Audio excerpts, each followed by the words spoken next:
Goeiemôre en weer eens baie welkom hier saam met ons by ons oggendoordenkings tyd saam. Is lekker, is die begin van 'n nuwe jaar, nuwejaarsvoorneme, al die lekker goed. Ek is hier in Suid-Afrika, excited, opgewonde oor wat die Here doen. Die herbou van sy altaar, sy koninkryk, die herbou van 'n spasie, 'n tyd, 'n stilte waar ek en die Here ontmoet, waar ons bid en saam by mekaar kom. En hy met my praat en hy my ontmoet. So, ons nou al baie gesê, kom ek vat jou weer terug, kom ons gaan weer terug. Herbou die altare, Ou Testament skrifte.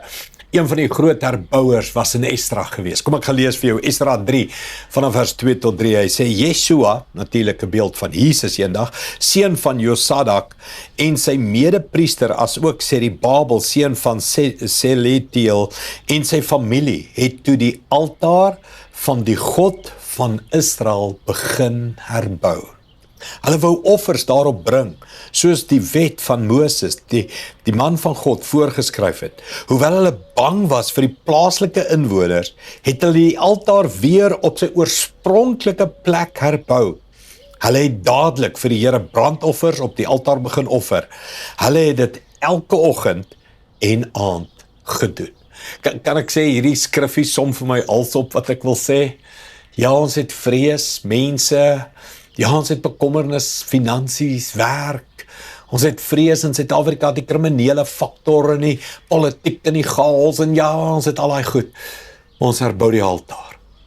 En ons wil dit doen, hulle wou dit doen, en hulle het dit gedoen. En hulle het dadelik begin, om elke dag daar te ontmoet. En elke dag die offers te bring. Wat is die offers? Eerstens is Jesus. Wat is die tweede offer? Is jou hele lewe, jou hart. En elke dag het hulle daar ontmoet en God het hulle geseën en hulle die tempel herbou en die offers herbou op die oorspronklike fondasies. Oorspronklike fondasies praat van volg die oorspronklike plan wat God gegee het. En ons gaan praat nog oor daai plan. Ons gaan praat oor hoe jy dit doen elke dag. Wat moet jy daar doen as jy begin bid en elke oggend stilte tyd hou? Het gaan oor die fisiese klippe wat jy pak en sulke goed. Jy kan dit ook doen. By the way, ek het altare fisies, bouplekke waar ek gaan sit en bid. Want ek wil my lewe op die altaar lê en ek wil God ontmoet daar. En ek wil dit elke dag doen. En ek wil herlewing sien in ons kerk, in my gesin. Ek wil herlewing in my wêreld sien. En die manier is, herbou die altaar en God antwoord met vuur. Kom ons bid dit saam. Hemelse Vader, baie dankie vir al die voorbeelde in die skrif, wat ons stap vir stap leer hoe om dit te doen.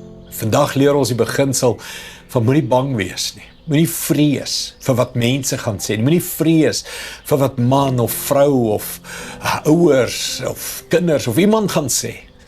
As jy begin om elke oggend jou stilte tyd ernstig op te neem, deur toe te maak, kers aan te steek, op 'n spesifieke plek te gaan bid en sit in jou Bybel, moenie bang wees wat mense gaan sê nie. Ontmoet God, maak vir hom plek, maak vir hom ruimte.